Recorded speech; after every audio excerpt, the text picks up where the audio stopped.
Hi, it's me again, Millie Reynolds. Thought I'd pop in and say hi again. Hope you all had a good weekend. I don't know what the weather's like where you are, but here it is wet and it is cold. They keep saying the beast from the east is going to be coming back and we're going to get snow, snow, snow. At the moment, it's just rain. According to the weather forecast, by 7 o'clock tonight, we might get snow, but who knows? I don't know about you, but snow is lovely to look at, but is dreadful to travel in. So, weekends, how did your weekend go? I had the most amazing afternoon tea. I love this whole concept of afternoon teas, sort of nice sandwiches and scones and cakes. Now, I mean, I've been to some places and you get a few finger sandwiches, you get one slice of cake, you get your scone and your clotted cream. Where we went, my husband and I went at the weekend, oh, it was brilliant. There were 6 little finger sandwiches. There were 3 pieces of cake. Well, I say 3 pieces of cake. There was a mini Victoria sponge. There was a chocolate cake that had chocolate chips in it. And there was even an individual little mini cheesecake. And then there was a scone and clotted cream and unlimited tea. I mean, I could just sat there all day. All day. It was lovely. That was my guilty treat this weekend, so I hope you had one that was just as nice. So, some people have asked me about Millie Reynolds. Sorry, I'm Millie Reynolds. Some people have asked me about Mike Malone and sort of ideas and how I get ideas. For this one, the Woolly Murders, the very first one, I started with the idea of the nursery rhyme. I had the nursery rhyme in my head and I built the story around it. As I've gone on, some I've started with a nursery rhyme, others I've had an idea. I've seen something on the news that sparked an imagination and think, oh, I can do something with this, or how can I use this idea? And then I've had to find a nursery rhyme to fit the story. And titles, well, some people like to have the title first. I can't. I don't think of the title until the book is finished.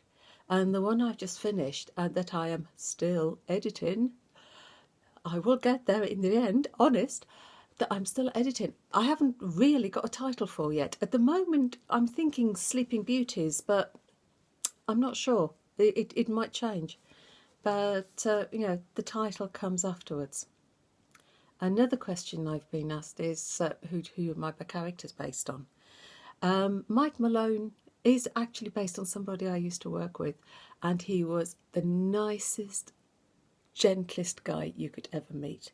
He was the teddy bear at the end of the bed. You could go to him with any problem and he would make you feel so much better. Another question is, am I any of the characters? No, I'd say. There is no one character that is based on me.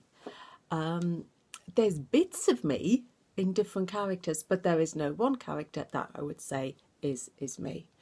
And other characters are drawn from people I've met and people I've worked with. So, so that's the idea. That was some of the questions that I often get asked.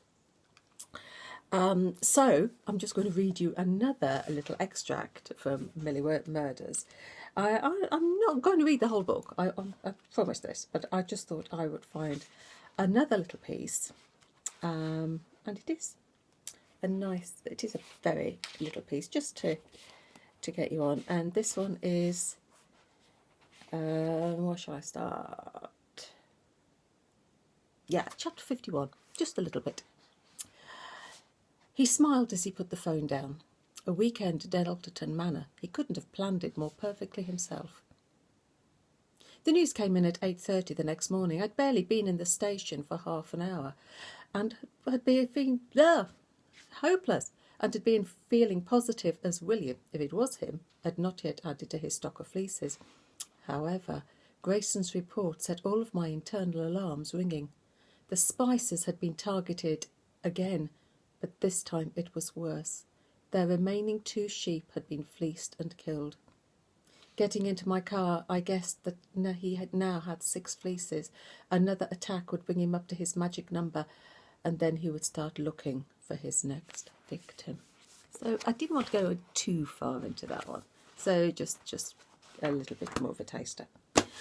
Next time I come on, I'll talk about the second book in the series, the second Mike Malone's book, because I'm sure you've had enough of me talking about this one yet at the moment.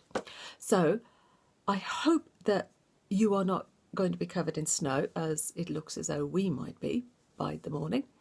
And have a good evening, and speak to you again soon. Bye.